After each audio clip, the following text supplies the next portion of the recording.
पंजाबी ढाबा कब शुरू हुआ और कैसे शुरू हुआ? 1997 में मेरे मदर फादर ने शुरू किया। पड़ोस में एक पहले कभी ढाबा हुआ करता था, मेरे पिताजी बताते हैं, हमने भी देखा, हम छोटे होते थे। तो उनके बेटे के साथ काम शुरू करा था, लेकिन वो 22 दिन बाद वो बंदा हमें डिच करके चला गया। कारण जो भी रहे उसके। पहले बहुत कम घरों में ऐसा सिस्टम रहता था कि कोई आ गया तो बाहर से कोई खाना ना। आज तो हर हफ्ते में 4 दिन सबको खाना बाहर खाना है। पंजाबी ढाबा ऑनलाइन पोर्टल पर है? नहीं, हम जोमेटो स्विगी किसी पोर्टल पे नहीं है। खाना बनने के लिए समय चाहिए, और आपसे पहले अगर 4 कस्टमर खड़े हैं तो दुकान में बैठने के बाद मैं पार्शलिटी नहीं करता। उसका कारण है कि पोर्टल वालों को 20-25 मिनट के अंदर खाना देना है, खाने की क्वालिटी मेंटेन, फिर बाद में कंप्लेंट सुनते रहो, फिर उनका 15 दिन का पैसे का लेन देन उसके हिसाब रखते रहो। इतनी सरदर्दी मेरे को लगती नहीं है। जितनी नीड है उतना काम है, भगवान की कृपा से दाल रोटी बहुत अच्छी मिल रही है। जो सब्जियां बच जाती हैं सब्जी मंडी में, सड़ी गली टमाटर प्याज, उसको रेस्टोरेंट वाले ले लेते हैं। तो भाई इस बात में कितनी सच्चाई है? मेरी सब्जी आप कभी सुबह आ जाएं, सुबह मॉर्निंग में सब्जी आती है।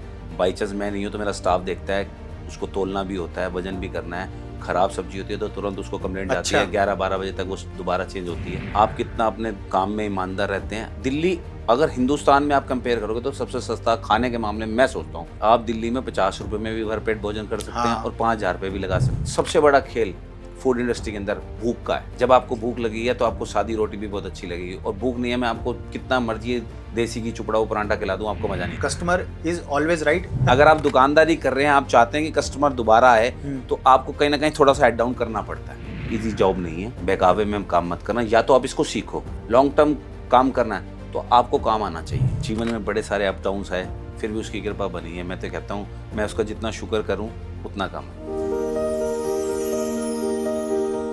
कहते हैं खाने का स्वाद सिर्फ मसालों से नहीं बल्कि उसके बनाने वाले के जुनून में होता है। जी हाँ दोस्तों, आज मेरे साथ एक ऐसे ही शख्स मौजूद हैं जिन्होंने अपने पंजाबी ढाबे को लोगों की पहली पसंद बना दिया है। तो आइए जानते हैं उनकी सफलता की कहानी उन्हीं की ज़ुबानी। अमित भाई, बहुत बहुत स्वागत है आपका।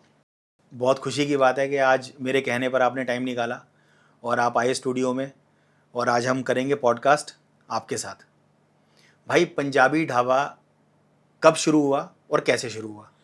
सचिन भाई, पंजाबी ढाबा 1997 में मेरे मदर फादर ने शुरू किया। इसकी शुरुआत ऐसे हुई कि मेरे पिताजी यहाँ रानी बाग में जितनी इंडस्ट्री इलेक्ट्रिकल एसेसरीज की फैक्ट्री थी उसकी एक छोटी सी ट्रांसपोर्टेशन का काम करते थे।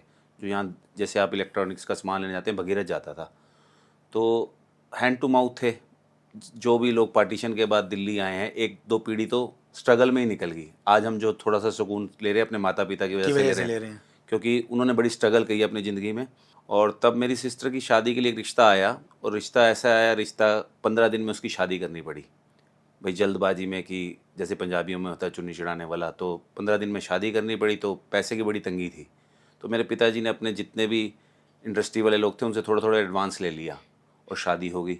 शादी होने के बाद 1 महीने बाद पैसे की दिक्कत यूँ थी कि हर आदमी कहता था पहले मेरा काम कर दो, मैंने एडवांस दिया। जबकि ऐसे 10-20 लोग थे जिन्होंने उस टाइम हेल्प करी थी।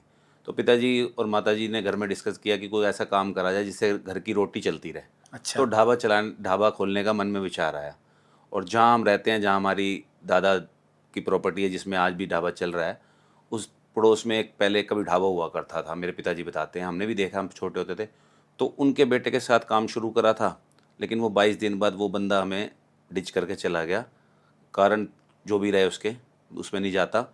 लेकिन हमने बड़ी मेहनत करी। हमें लगता था बड़ी इजी जॉब है, आसानी से हो जाएगा, लेकिन इसके अंदर हर स्टेप पे आपको लेबर की, मैन पावर की ज़रूरत पड़ती है, जो धीरे धीरे सीखा भी, करा भी, और धक्के भी खाए। जो 29 साल हो गए काम करते करते। और माता पिता का रानी बाग में सब जानते हैं कि उनकी कितनी मेहनत है। उसके साथ 10-20 पैसे आप मेरी भी लगा लो। आज रेस्टोरेंट इंडस्ट्री बहुत बूम पर है, फूड इंडस्ट्री भी बहुत बूम पर है। तो आप किस नज़र से देखते हैं उसको, कि क्या ये सही है? ऐसा ट्रेंड चेंज हो गया। पहले लोगों के पास एक आजीविका का साधन ना, कमाने वाले कम होते थे, आज कमाने वाले ज़्यादा हैं। लोगों को एक शो ऑफ भी है। पहले बहुत कम घरों में ऐसा सिस्टम रहता था कि कोई आ गया तो बाहर से कोई खाना ना। आज तो हर हफ्ते में 4 दिन सबको खाना बाहर खाना है। और लोग, आज एक ट्रेंड ऐसा चेंज हो गया है कि फ़ोटो वीडियो और इंस्टा के चक्कर में भी लोग बाहर जाते हैं। ये भी एक ट्रेंड है। बिल्कुल सही बात है। तो भाई आप अपनी मर्जी से इस बिजनेस को आगे लेके जा रहे हो या अंकल आंटी का प्रेशर था कि अमित तुझे भी यही हमारी लेगेसी को आगे बढ़ाना है? नहीं, मेरे पिताजी जो काम करते थे उन्होंने स्कूल की गाड़ियाँ भी चलाई हैं। मैंने भी 2-3 साल स्कूल में बच्चों को एपीजे, मोंटफोर्ट और इस तरह के काम 2-3 साल करे हैं। पापा ने जब मुझे वैन लेके दी तो कहा कि इसके पैसे तूने उतारने बेटा, और ये काम कर रहे थे तो फिर धीरे धीरे ये काम बढ़ रहा था तो मैं इसमें आ गया। और अब तो मुझे भी मतलब समझ लो कि 9th के बाद लगभग 29 साल काम में ही हो गए हैं पापा मम्मी के साथ। मेरे सामने ही शुरू हुआ और करते ही आ रहे हैं। अब कुछ और आता भी नहीं, क्या करें। पंजाबी ढाबा ऑनलाइन पोर्टल पर है? नहीं, हम जोमेटो स्विगी किसी पोर्टल पे नहीं है। उसके पीछे क्या कारण है भाई? उसके बड़े सारे जो मेरे दोस्त इस इंडस्ट्री में हैं वो माइनस पॉइंट भी बताते हैं, प्लस भी होगा मुझे पता नहीं। कई बार क्या होता है कि फूड इंडस्ट्री के अंदर जब आप मेरे पास आते हैं ऑर्डर लेने, आप भी कई बार आए हैं, बिल्कुल। तो एक खाना बनने के लिए समय चाहिए, और आपसे पहले अगर 4 कस्टमर खड़े हैं तो दुकान में बैठने के बाद मैं पार्शलिटी नहीं करता। उसका कारण है कि पोर्टल वालों को 20-25 मिनट के अंदर खाना देना है, खाने की क्वालिटी मेंटेन, फिर बाद में कंप्लेंट सुनते रहो, फिर उनका 15 दिन का पैसे का लेन देन उसके हिसाब रखते रहो। इतनी सरदर्दी मेरे को लगती नहीं है। जितनी नीड है उतना काम है, भगवान की कृपा से दाल रोटी बहुत अच्छी मिल रही है, मैं ऐसे कहूँ। मैंने 2-3 होटल करके देख लिए। मैंने अपने मास्टर जी के साथ अर्जुन नगर में करा, एक रोहिणी में करा अपने अंकल के साथ, वो आज भी चल रहा है। तो मुझे लगता नहीं कि ज़्यादा काम मेरे पिताजी कहते थे लोगों के लिए।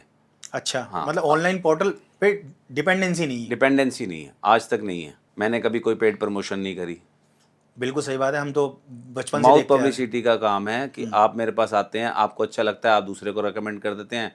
लोकल लोग इसी तरीके से आज तक गाहकी बनी हुई है भगवान की कृपा से। लेकिन आजकल का जो ट्रेंड है उसमें फूड ब्लॉगर आते हैं, अपने हिसाब से वो किसी रेस्टोरेंट या फूड की ब्लॉगिंग करते हैं और उसको अपने अकॉर्डिंगली वो नंबर देते हैं कि ये सही है और ये हमें नहीं सही लगा। तो उसके बारे में आपका क्या कहना है, क्या ये सही है? आज ना सोशल मीडिया का ज़माना है। जैसे फेसबुक, इंस्टा, जब ये हमने चेंज अपना ढाबा शुरू करा था तब ये चीज़ें नहीं थी। लेकिन आजकल जब नया कोई व्यक्ति इस काम को चिल्लाता है तो उसको लगता है कि फूड ब्लॉगर, और उसको एक इनिशियल बूस्ट तो मिलता है। मैं इसको मानता हूँ कि बूस्ट मिलता है, क्योंकि सोशल मीडिया बहुत बड़ी ताकत है आजकल। ये उन लोगों के लिए जो अपना नया काम इनिशियल शुरू करना शुरू चाहते करते हैं, वो एक बार करते हैं। लेकिन अगर आपके प्रोडक्ट में दम नहीं है, आपकी आपकी क्वालिटी क्वालिटी में दम नहीं है, तो कस्टमर एक बार तो आ जाएगा, उससे 2 बार आ जाएगा, तो उसके बाद नहीं आएगा, रिपीटेशन नहीं होगी उसकी। हमारे यहाँ पे से ऐसे रानीबाग से बहुत से परिवार हैं जो पीतमपुरा रानीबाग से गुड़गांव शिफ्ट हो गए और साउथ दिल्ली शिफ्ट हो गए या दिल्ली से बाहर चले गए, जिनके बच्चे बाहर चले गए, आज भी आते हैं। अभी कल भी मेरे पास एक पेरेंट्स आए, उनका मुझे परसों रात को फ़ोन आया, वो इस वक्त राजस्थान में रहते हैं, खाटू श्याम जी के पास। अच्छा, उनका बेटा जापान गया हुआ था, उनका पोता होगा 8 से 10 साल का। उन्होंने मुझे फ़ोन किया तो मैं फ़ोन पिक नहीं कर पाया। अगले दिन सवेरे फिर कॉल आ गई, बेटा फ़ोन नहीं उठाया था। मैंने कहा अंकल बताइए, हुक्म कीजिए। कहते यार 2-2 प्लेट मुझे सब्जी चाहिए, मेरा पोता आ रहा है और बेटा जापान से आया है, एरो सिटी में उसने रूम ले रखा है, फिर हम राजस्थान जाएंगे। मैं अभी रोहिणी में आया हुआ था। मैंने कहा ठीक है अंकल आप। तो कस्टमर ऐसे रिपीट आता है, बच्चों को स्वाद लगा हुआ है। बड़े पेरेंट्स आके बताते हैं कि अगर हम कहीं बाहर से कुछ ले जाते हैं ना तो इनको पता चल जाता है ये दाल मखनी आपकी दुकान की नहीं है। अच्छा। शिकायत आती है। अच्छा, लोगों को इतना टेस्ट लगा हुआ है लोगों को हाँ, जुबान बच्चों को पता चल जाता है। जैसे दाल मखनी का मेथड कई लोग हमसे पूछते हैं। दाल मखनी एक ऐसी आइटम है कि उसको बनाने के लिए मटन से ज़्यादा टाइम लगता है। अच्छा जी। हाँ डेली? हाँ, डेली। और फ्रेश बनती है वो? तो फ्रेश बनती है। आप ये लगाओ कि 2015 में मैंने बिल्डिंग बनाई थी, और जब मैंने चाइनीज़ का शेफ़ रखा, ऐड ऑन की चीज़ें, चाँप रखी है, तो मैंने तब डी फ्रीज़ लिया है। अच्छा, उससे पहले मेरे पास डी फ्रीज नहीं था दुकान तो पे। इसका मतलब जो मटेरियल बनता था वो उतना ही क्वांटिटी में या उतनी क्वांटिटी में 2 टाइम में बन जाता है। 2 टाइम का? अगर सुबह 12 से 4 शॉप का टाइम है, 12 से 4 बिक गया, वो सुबह बना। अगर उसमें से कोई चीज़ आइटम ख़त्म हो गई, कारीगर ने हमारे को रिक्वायरमेंट बताई, तो दूसरे कारीगर जो बैक एंड पे काम करते हैं वो बनाते हैं उसको। और नहीं बनता तो फिर नुकसान भी होता है, कच्चे का काम है। क्योंकि आप दिल्ली जैसे शहर के अंदर 10-12 महीने की गर्मी है। बिल्कुल सही बात कही आपने कि गर्मी का ड्यूरेशन बढ़ गया है, बढ़ गया कंपैरेटिवली सर्दी के। ना। अच्छा भाई, सीज़न के हिसाब से किस किस चीज़ों की ज़्यादा परेशानी आती है? जैसे गर्मियों में कुछ अलग तरह की परेशानी आती होंगी, सर्दियों में कुछ अलग तरह की परेशानी आती होंगी। सीजन के अंदर जब बारिश आएगी, हम साल में एक बार मीनू बढ़ा पाते हैं, मीनू पे रेट इंक्रीमेंट कर पाते हैं। अच्छा, साल में एक बार? कस्टमर को लगता है कि कई कस्टमर ऐसे आते हैं, उनको लगता है बहुत पैसे बढ़ गए, महंगाई होगी। महंगाई का जो आलम है, मतलब मैं ये देख रहा हूँ कि जब मेरे फादर काम करते थे उस टाइम वो लेबर जो भी हमारे शेफ़ हैं या जो लड़के काम करते थे वो 1.5 साल भी खिंच जाते थे। अब लड़का 10वें 11वें महीने गाना गाना शुरू करता है स्टाफ की मेरी सैलरी बढ़ाओ, मेरी सैलरी बढ़ाओ, जिसमें से 1-2 महीने घर भी चले जाते हैं। वो कोई कोई विरला है कि जो 12 महीने तक चला जाएगा, नहीं तो तनख्वाह बढ़ानी पड़ती है। अच्छा। अभी सिलेंडर की प्रॉब्लम आई, हाँ, बहुत प्रॉब्लम आई। हॉर्मुज़ बंद हुआ और इतने प्रॉब्लम आई मैं आपको बता नहीं सकता कि मार्च से लेके और अब तक प्लस सिलेंडर मिल रहा है, अब तो मिल तो रहा है लेकिन आज भी प्रॉब्लम है। अच्छा, ग्राउंड रियलिटी हाँ, ये है कि प्रॉब्लम बारिश आज भी है। आएंगी, बारिश आएंगी तो जब बरसातें पड़ेंगी हिमाचल में दाएं बाएं तो सब्जी को आग लग जाएगी। टमाटर 100 रुपये भी चला जाता है। रेट। हाँ, अच्छा, उस समय कस्टमर नहीं बोलता कि अच्छा आपने आपने टमाटर आप 100 रुपये किलो नहीं, लेकर नहीं, आए हो तो आप थोड़े से पैसे इंक्रीज नहीं, कर नहीं, दो। नहीं, नहीं। उसमें हमारे साथ एक समस्या हो रहा है, हम क्वालिटी से कंप्रोमाइज़ नहीं करते। लोग ग्रेवी के अंदर बहुत कुछ डाल देते हैं, सीताफल डाल देते हैं। हम 100 रुपये का होता तब भी 100 रुपये का टमाटर ही खरीदते हैं। जो सब्जियां बच जाती हैं सब्जी मंडी में, सड़ी गली टमाटर, प्याज, उसको रेस्टोरेंट वाले ले लेते हैं। तो भाई इस बात में कितनी सच्चाई है? क्या ये वाकई में ऐसा होता है? सर, हर तरह की दुकानदारी है, आप कितना अपने काम में ईमानदार रहते हैं। आज मैंने आपको बोला कि मैं स्विगी जोमेटो के किसी पोर्टल पे नहीं हूँ, मैं कोई पब्लिसिटी में पैसा नहीं खर्चता। Mouth publicity customer to customer है, ठीक है। मेरी सब्जी आप कभी सुबह आ जाएं, सुबह मॉर्निंग में सब्जी आती है और डेली की रात को नहीं आती। मेरी दोनों बड़ी मंडी से सब्जी आती हैं, 2 वेंडर मेरे पास हैं। अच्छा, तो फिक्स। डेली मंडी से सब्जी आती है, वो डेली हम उनको सामान लिखाएंगे तो वो सुबह हमारे को देंगे। उसमें से भी छटनी होती है, बाई चांस मैं नहीं हूँ तो मेरा स्टाफ देखता है, उसको तोलना भी होता है, वजन भी करना है। ख़राब सब्जी होती है तो तुरंत उसको कंप्लेंट जाती अच्छा। है, 11-12 बजे तक वो दोबारा चेंज होती है, क्योंकि कमियां और माइनस पॉइंट हर जगह मतलब पे वो तो हर बिजनेस में हर है, business प्लस और में। माइनस के वो तो देखना आपको है, बिल्कुल। देखना आपको है। आज एक अलग तरह का कस्टमर है, कस्टमर बहुत सियाना है। कस्टमर को पता है कि अगर मैं 100 रुपये दे रहा हूँ तो मुझे चीज़ क्या मिल रही है, उसकी वर्थ है कि भी नहीं है। हाँ वर्थ है कि नहीं है, उसको वो देखता है। अब आप ये देख लो कि आप दिल्ली जैसे शहर में रहते हो, आपने, मेरे को पता है आपने भी हिंदुस्तान घूमा है, आपने बड़ी बड़ी कई सारी एड फिल्म बनाई हैं। दिल्ली से सस्ता फूड आपको कहीं नहीं मिलेगा, नहीं भाई, दिल्ली से सस्ता और दिल्ली से ज़्यादा स्वाद कहीं नहीं मिलता। नहीं मिलेगा। दिल्ली में सारे टेस्ट हैं। दिल्ली और में बड़े ताज्जुब की बात है कि दिल्ली के अंदर साउथ है ना, आप ईस्ट, आपको सारे ही टेस्ट उसी क्वालिटी और उसी के मिलते हैं टेस्ट। उसका सचिन भैया, उसका कारण है कि दिल्ली एक मिनी इंडिया है। इसमें रेट भी ठीक है और हर तरह का कस्टमर कस्टमर है। 2 रुपये से लेके और 100 रुपये तक की रोटी खाने वाला कस्टमर है। हाँ, और आज एक ट्रेंड हो रहा है बच्चों में, युवा लोगों के अंदर, कि उनको खाने के टेस्ट का नहीं पता, उनको एम्बियंस का पता है। वो एम्बियंस के पैसे खर्चते हैं, एम्बियंस मतलब उस जगह के उस वो इंस्टा पे रील डालनी है, फ़ोटो खिंचवानी है, फैमिली के साथ लोगों को दिखाना है। एक कस्टमर उस टाइप का है, एक कस्टमर आप मेरे जैसा है जिसको स्वाद चाहिए।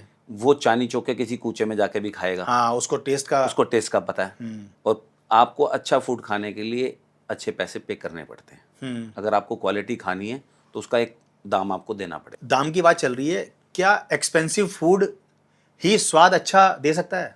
नहीं नहीं, ऐसा कुछ नहीं है। मैंने आपको भी कहा एम्बियंस के पैसे हैं। आटा वही है, सब्जी वही है, शेफ़ की सैलरी के अकॉर्डिंग, जगह के अकॉर्डिंग, लोकेलिटी के हिसाब से पैसे तय होते हैं। खर्चे भी वैसे ही हैं।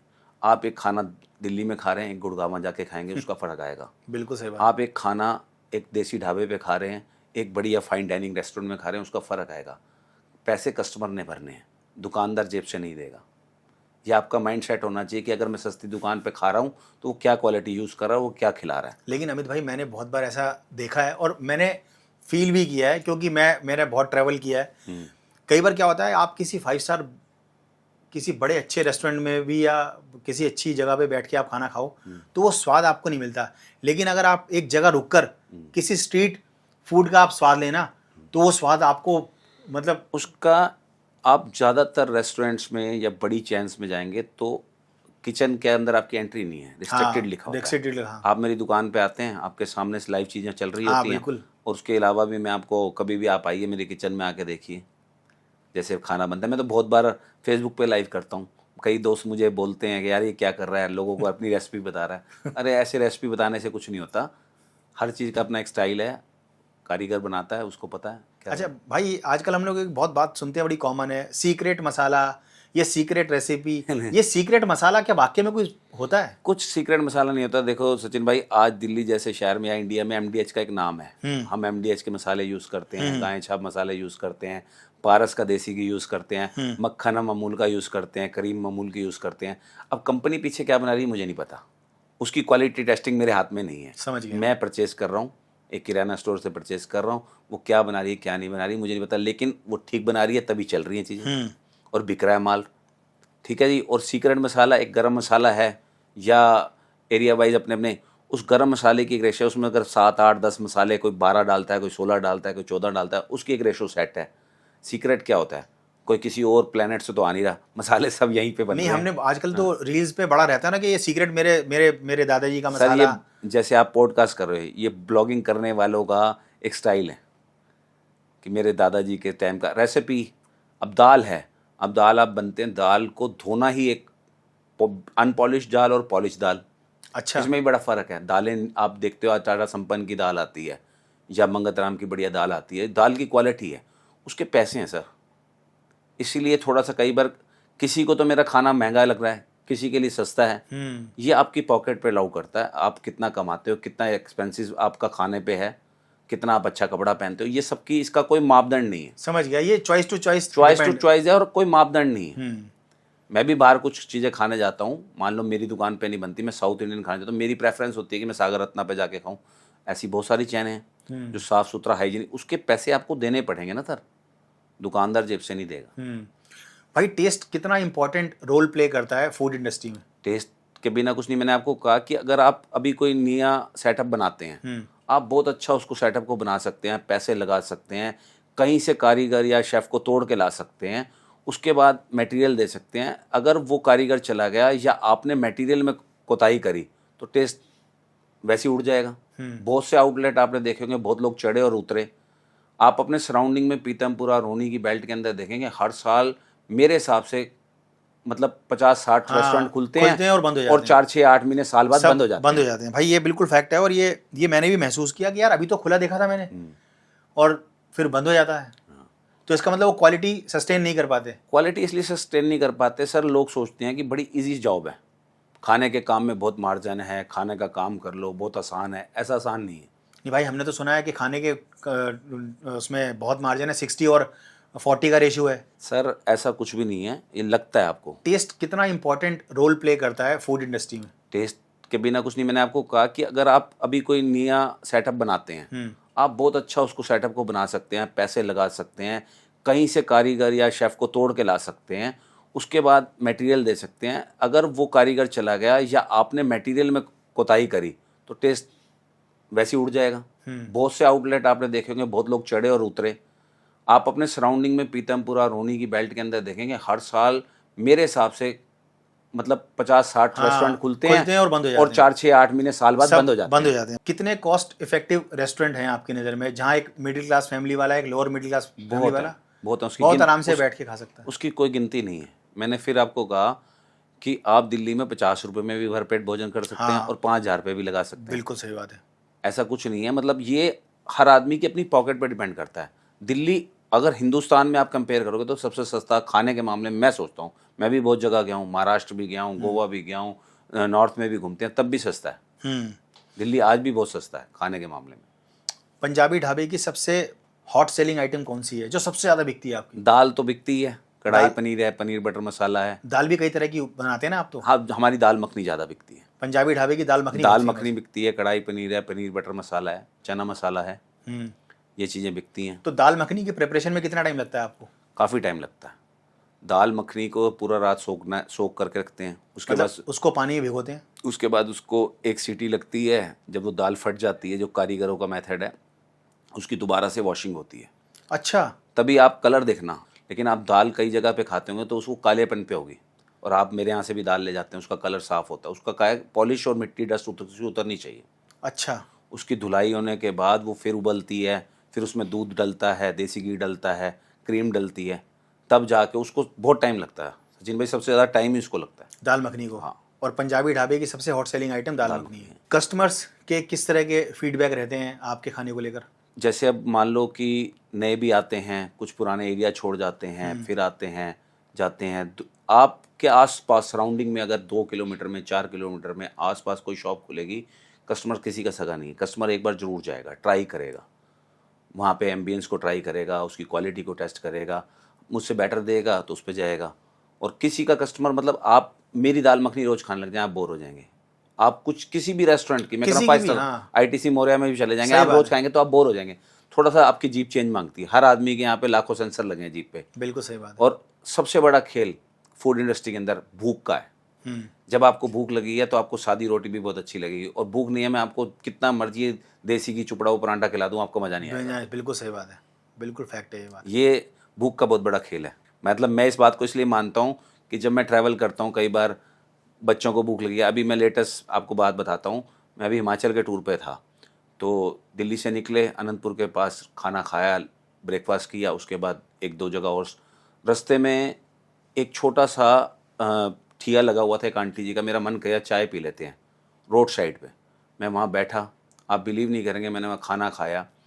वहाँ 2-3 लोग थाली सी खा रहे थे। मैंने आंटी को कहा दाल चावल दे दो, ट्रैवल करें थोड़ा लाइट खा लें, सुबह नाश्ता हैवी किया। सही बात है। तो लाइट खा लिया। चिंतपूर्णी जा रहे थे, रास्ते में पंजाब और हिमाचल का बॉर्डर था, उसके आसपास की बात बता रहा हूँ आपको, जब आप भाखड़ा नंगल डैम पार करते हैं। तो आंटी जी ने वो चावल वावल दिए, चाय का ऑर्डर दिया, फिर वहाँ नान बन रहे थे। मैंने आंटी को कहा एक नान खिला दो। वो आंटी जी बुजुर्ग होंगी, लगभग मेरे हिसाब से 60 के आसपास की। उनका एक बेटा था, वो दोनों काम कर रहे थे। तो मैंने आंटी से पूछा, क्योंकि इंडस्ट्री का था तो मेरे भी क्यूरोसिटी थी। मैं कहा आंटी यहाँ पे आप रोड साइड कोई पैसे वैसे देते? कहती नहीं बेटा, ऐसे ही खाना वाना। तो उन्होंने नान लगाया, मैंने नान खा लिया, एक अच्छा लगा, एक और ऑर्डर कर दिया, स्वाद लगा, तो मैंने बिल दिया। अब आप बिलीव करो कितने का बिल आया होगा। 2 मैंने दाल चावल ले लिए, और उसके बाद 1 नान की प्लेट ले ली, 2 चाय पी ली। तो मैंने आंटी को पूछा पैसे, मैंने पैसे एक 500 का नोट दिया। मैंने कहा और वो कहेंगी तो दे दूंगा। उन्होंने 200 कुछ रुपए काटे। मैं हैरान था। 200 रुपये? हाँ, उसका कारण मैं बताता हूँ। क्योंकि वो खुद मेकिंग कर रही हैं, बेटा उनका मेकिंग कर रहा है, रोड साइड बैठी हैं, कोई बिजली का बिल नहीं है, कोई किसी तरह का कोई एक्सपेंस नहीं है उनकी। तो वो उसमें उसके हिसाब से उन्होंने रेट बेचारों ने ठीक फिक्स करा, वो उसमें भी कमा रहे हैं। अब किसी रेस्टोरेंट में आप जाते हो, वहाँ 400 रुपए की भी दाल मखनी मिलती है। हाँ बिल्कुल, स्टार्ट ही होती है इतने से। 400 रुपए की दाल। अच्छे रेस्टोरेंट में आप जाओगे, फाइन डाइनिंग में 400-500 रुपए से कम कोई डिश नहीं है। फिर उसके साथ क्वांटिटी बहुत कम है। हाँ, क्वांटिटी बहुत कम होती है। अब आप हमारे सराउंडिंग में देख लो, आप जिस भी रेस्टोरेंट पे जाएंगे, सबसे ज़्यादा आप रेट से कंपेयर कर लेना कभी भी। आसपास के 3-4 मेनू बना के, आपको पता है आप खाना खाते हो, मैं आपको क्या बता रहा हूँ, लेकिन आपको पता है इस बात का कि क्वांटिटी भी खेल करती है। क्वांटिटी भी बहुत इंपॉर्टेंट रोल प्ले करती है। क्वालिटी के साथ साथ क्वांटिटी मैं इसलिए कह रहा हूँ कि कस्टमर बहुत सियाना है, और खासकर फूड इंडस्ट्री में तो बहुत। क्योंकि वो आदमी सोचता है कि अच्छा मैंने दाल मखनी ऑर्डर की, भाई मेरे घर में 3 गेस्ट आए हुए हैं, तो एक दाल मखनी ऑर्डर कर देते, इसमें हम लोग 2 लोग तो शेयरिंग से आराम से खा सकते हैं पेट भर के इजीली, क्योंकि इतनी होती है क्वांटिटी इजीली। 600 मान के चलिए, अगर आप एक प्लेट, छोटी फैमिली है जिनके 2 बच्चे हैं या मियाँ बीबी हैं या एक बच्चा है, वो एक प्लेट में उनका काम हो जाता है। आप कहीं और जाके खाना खाएंगे तो आपको 2 वैरायटी मंगानी पड़ेगी, आप बिल भरेंगे। लेकिन आज का जो टाइम है ना, जल्दी जल्दी लोग बाहर खाना पसंद करते हैं, क्योंकि मोस्टली सब लोग वर्किंग हैं। कभी कोई थक गया, कोई कुछ हो गया, तो अपना खाना बाहर से प्रिपेयर, उनकी कोशिश रहती है कि बाहर से खाया जाए, और सैटरडे संडे रहता ही है।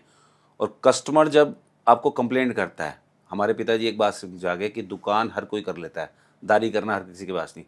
जब आप काउंटर साइड पे बैठते हैं अंदर कैश काटने के लिए, तो बड़ा पोलाइट होना पड़ता है, गुस्से से काम नहीं चलता। कस्टमर ऐसे कस्टमर आते हैं, मैं अपनी क्वालिटी या चीज़ के अंदर कंप्लेंट को तब वेरी मानता हूँ कि भी उसकी 4 या 5 कंप्लेंट आ गई, आप शायद ख़राब चीज़ खा जाएंगे, भाभी नहीं खा पाएगी, भाभी 1 मिनट में बता देगी, क्योंकि गृहिणी को पता है कि मैं क्या बना रही हूँ, इसका स्वाद ठीक है नहीं है। कस्टमर आता है, कस्टमर कहता है ये चीज़ ठीक नहीं बनी, हम फिर भी कहते हैं अच्छा सर कोई बात नहीं, बदल दो, पैसे वापस दे दो।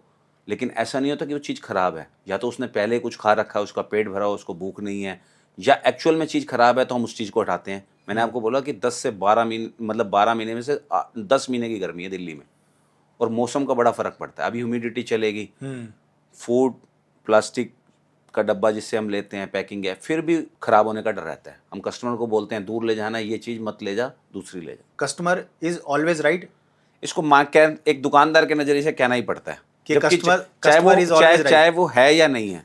अगर आप दुकानदारी कर रहे हैं, आप चाहते हैं कि कस्टमर दोबारा आए, तो आपको कहीं ना कहीं थोड़ा सा हेड डाउन करना पड़ता है, क्योंकि आप दुकानदार हैं। आपको शर्म करनी पड़ती है, आपको उसकी बात को एग्री करना पड़ता है। चाहे आपका प्रोडक्ट ठीक है फिर भी माननी पड़ती है, उसमें आप कुछ कर नहीं सकते। आप कस्टमर बोलेगा आपकी चीज़ ठीक नहीं है।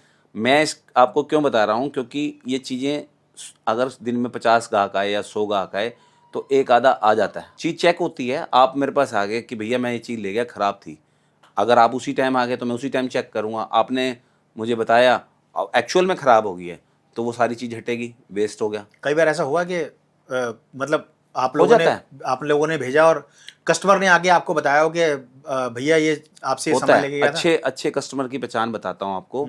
अच्छा कस्टमर क्या करेगा, जो रेगुलर हमारा क्लाइंट होगा वो हमें बताएगा कि भैया आज ना ये चीज़ में कंप्लीट थी, मैं तो रेगुलर मंगाता हूँ। हम उसको ऑफर करेंगे कि भैया आप पैसे वापस ले लो या चीज़ बदल लो, तो कहेगा कोई बात नहीं यार, हो जाता है।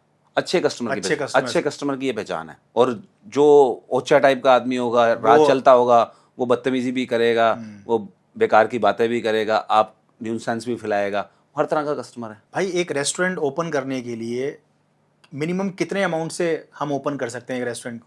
आपके माध्यम से ना जो भी आपका पॉडकास्ट देखेगा, मैं उसको ये कहना चाहता हूँ, इजी जॉब नहीं है, बहकावे में हम काम मत करना। या तो आप इसको सीखो, आप शेफ बनो एक अच्छा, क्योंकि अगर आपको स्टाफ को मेंटेन रखना है, स्टाफ को चलाना है, लॉन्ग टर्म काम करना है, तो आपको काम आना चाहिए। कोई भी काम बड़ी मेहनत मांगता है।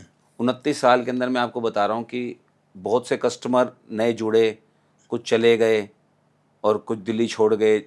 कस्टमर का क्या है कि 10-20% अप डाउन रहती है। सीजन की भी मार होती है, बारिश आ जाएगी काम कम हो जाएगा, गर्मी आ जाएगी काम तेज होगा, लेबर की प्रॉब्लम होगी।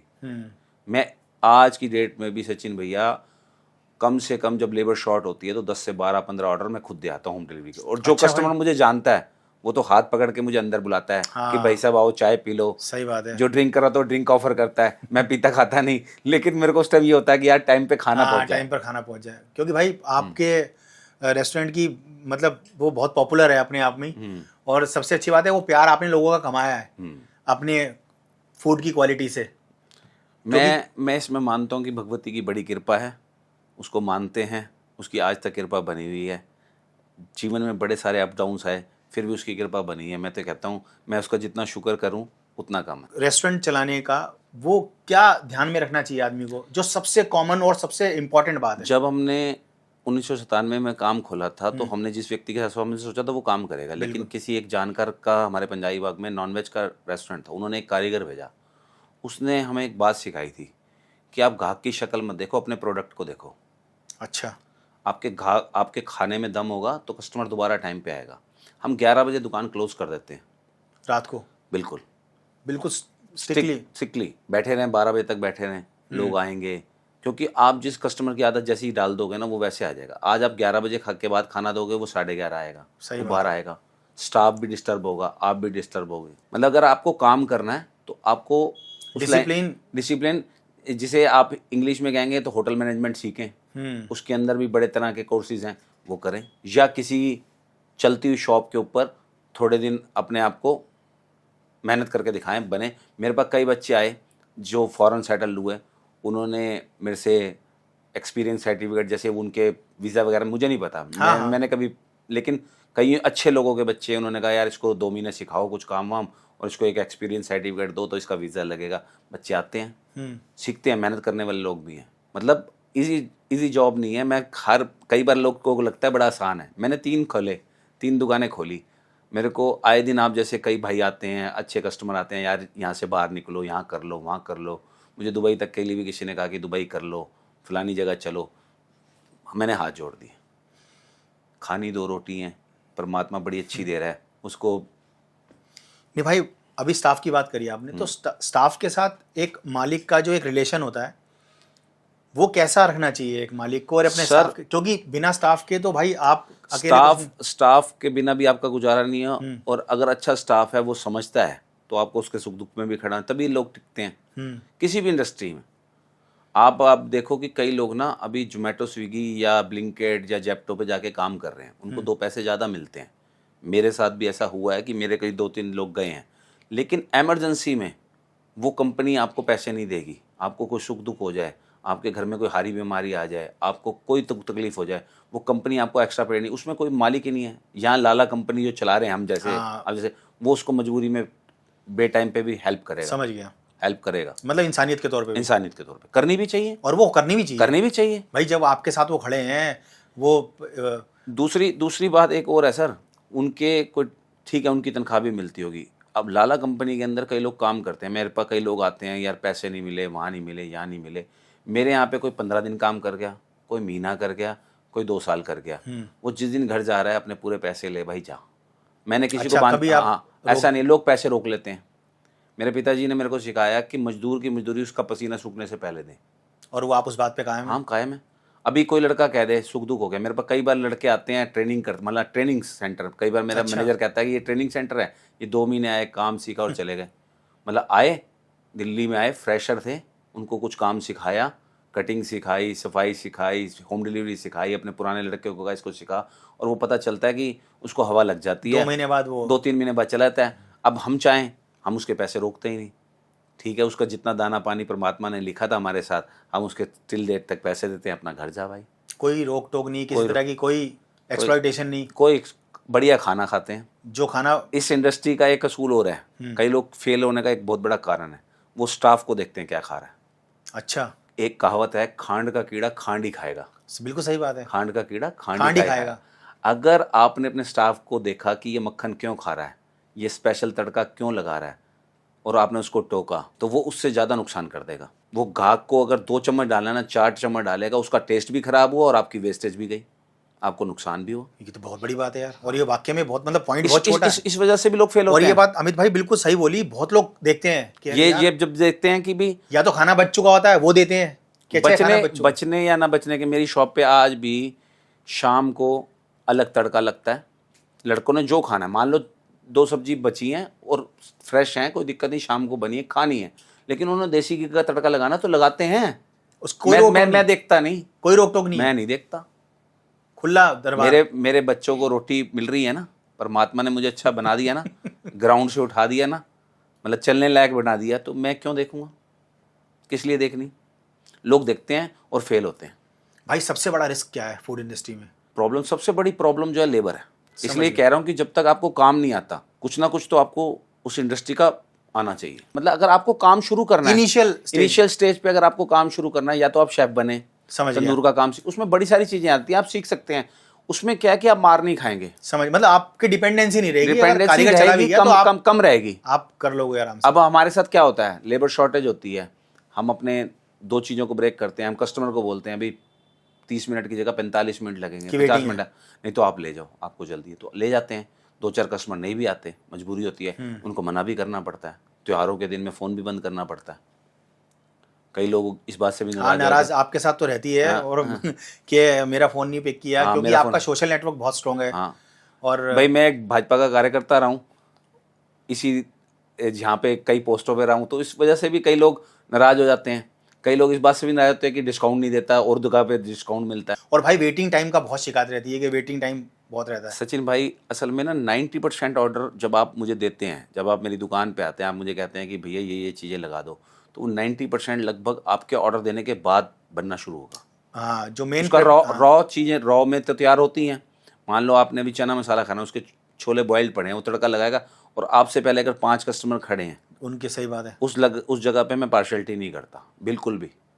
मेरे घर का कोई भाई, मेरी बहन, कोई भी आ जाए, कोई रिश्तेदार आ जाए, तो भी वो लाइन में लगेगा, अगर वो एज ए कस्टमर आया। हाँ, अगर वो वैसे गेस्ट आया तो मेरे घर में बैठ भाई, मैं 10 मिनट उसको चेक कैसे इंटरटेन करूँ, समझ गया। मैं उसको ठंडा पिलाऊं, मैं कॉफ़ी पिलाऊं, उसके बाद खाना खिलाऊं, वो मेरा आउटलुक है। हाँ, अगर वो दुकान पे लेकिन अगर कस्टमर बन के आया है, तो भाई जो उसको पूरे प्रोसेस है, पैसे देने पड़ेंगे, वो जो प्रोसेस है वो फॉलो करना पड़ेगा। मैं वहाँ पे पार्शलिटी नहीं करता। नहीं भाई, मैंने भी देखा है। हाँ, ये तो और डिस्काउंट की रही बात, मेरा मार्जिन लिमिटेड है, मेरा मार्जिन लिमिटेड है, और उसके अंदर अगर आपको डिस्काउंट चाहिए तो 100% का डिस्काउंट है, वो कोई लेता नहीं है। या तो डिस्काउंट है तो 100% है। अगर आप दोस्ती यारी और प्यार के लिए उस तरीके से आए हो तो 100% है ना, फिर काय के पैसे, फिर उसमें डिस्काउंट वाला बात कहाँ से आ गई? सही बात, मैं नहीं देता। चलो भाई, अब जो इस फूड इंडस्ट्री में जो बिल्कुल नए आना चाहते हैं, या जो शुरू करना चाहते हैं, कि बाबा आपके पास 29 साल का एक्सपीरियंस है भाई, तो उन लोगों के लिए आप क्या कहना चाहोगे? सीखना पड़ेगा। अगर आप इस इंडस्ट्री में आना चाहते हैं तो पहले आपको 6-8 महीने साल कहीं सीखना चाहिए, फिर इंडस्ट्री में और माइंड सेट के साथ आएँ कि बड़ी मेहनत है। बड़ी मेहनत के बाद आप एक नाम बनाएंगे। आज आप दिल्ली के जितने आउटलेट देखते हैं उनकी 2-2 3-3 पीढ़ियां लग चुकी हैं सर। सीताराम दीवान चंद है, कई आप अच्छा, ऐसे कई हाँ, लोग हैं, बहुत नाम है। बहुत इनिशियल स्टेज से शुरू करे हुए लोग हैं जिनका इतना नाम है इंडस्ट्री के अंदर, और बहुत टाइम दिया है। मान लो आज मैं इस काम कर रहा हूँ, मैंने जो फेस करा है, अगर मैं कल को अपने बच्चों को चाहता हूँ तो मैं उनको जरूर होटल मैनेजमेंट कराऊंगा। मतलब मेरा अपना, बाकी देखो परमात्मा आगे फ्यूचर किसी नहीं देगा, लेकिन मेरी सोच है कि वो अगर इस इंडस्ट्री में आना चाहते हैं, इसकी ABCD सीख के आए। समझ गया। मतलब जब अमित पाटनी इस बात को कह रहे हैं कि भाई मैं 30 साल से इस इंडस्ट्री में हूँ, 29 मैं आज साल भी है, दुखी रहता हूँ, और मतलब काम अच्छा है लेकिन आज भी स्ट्रेस में रहता हूँ कि कल पता नहीं क्या वजह है, कोई चला आप होटल वाले जितने खाने की फूड इंडस्ट्री के परिवार के अगर 2-4 लोग हैं तो मैं कहता नहीं, जो अकेले अकेले या जिन्होंने बहुत मेहनत करी है, आप उनको उठा के मेडिकल हिस्ट्री चेक कर लें, उनको BP शुगर पाएगा। नहीं खैर भाई, वो तो स्ट्रेस और ये तो एक कॉमन हो गया कॉमन है, लेकिन इस इंडस्ट्री में ज्यादा पाएगा आपको। वो मुझे लगता है कि शायद वो जिम्मेदारी जो है ना, एक रिस्पॉन्सिबिलिटी जो है ना, और कस्टमर का जो ट्रस्ट है वो बिल्डअप करना, वो बनाए रखना। मतलब आदमी बिल्डअप तो कर लेता है, लेकिन उसको बनाए रखना बहुत कठिन टास्क है। वो टास्क है, इसीलिए क्वालिटी फिर अब जैसे हमें लगता है कि हमारे मम्मी पापा ने शुरू करा, हमें लगता है 29-30 साल हो गए, इस लेगेसी को 50 साल तक ले जाना है। उसके बाद चलो 10 साल 15 साल बाद बच्चे अगर आना चाहें, कह नहीं सकते, बच्चे पढ़ गए कुछ और फील्ड में चले गए, किसी का कह नहीं सकते, लेकिन अगर आना चाहेंगे तो उनको ABCD सीखनी चाहिए, और इस लेगेसी को मेंटेन करने के लिए अपनी वाणी पे, गुस्से पे कंट्रोल करके दुकान पे बैठना चाहिए। लोगों को कंट्रोल नहीं होता, समझिए, लोग लड़ पड़ते हैं। नई यूथ आज ना, आजकल तो वैसे भी थोड़ा सा पेशेंस लेवल कम, पेशेंस जीरो हो चुके हैं। मेरे 2 दोस्तों ने मेरे साथ काम किया, एक ने जाके चंडीगढ़ में भी काम किया, होटल खोल लिया, और अभी एक और कर रहा है, मतलब जो मेरे साथ एज ए मैनेजर काम करता है। वो कहता है भैया आपसे पेशेंस सीखने की जरूरत है, बड़ा पेशेंस रख लेते हो आप। जो नहीं होता, बहुत नहीं होता, कई तरह के कस्टमर आते हैं आपसे, और बड़ी कस्टमर भी है ना, बहुत अलग अलग तरह के कस्टमर आते हैं, और बहुत अच्छे लोग, मैं कह रहा हूँ बहुत अच्छे लोग भी आते हैं और बहुत बुरे लोग भी आते भी हैं, लेकिन कस्टमर है, घाक देव भगवान का रूप है, तो उस टाइम हम तो वैसे नहीं हो सकते ना। चलो यार अमित भाई, आज बहुत अच्छा लगा आपसे बात करके। हमने जाना फूड इंडस्ट्री के कुछ प्लस कुछ माइनस पॉइंट्स के बारे में। मैं आगे भी आपको तकलीफ देता रहूँगा, आपका बहुत बहुत धन्यवाद, आपने बुलाया। आपको आगे बुलाता रहूँगा, और अलग अलग टॉपिक्स पे हम बात करते रहेंगे। ठीक, आज आपने टाइम निकाला, आप आए, बहुत बहुत शुक्रिया, बहुत बहुत धन्यवाद। थैंक यू भैया, थैंक यू।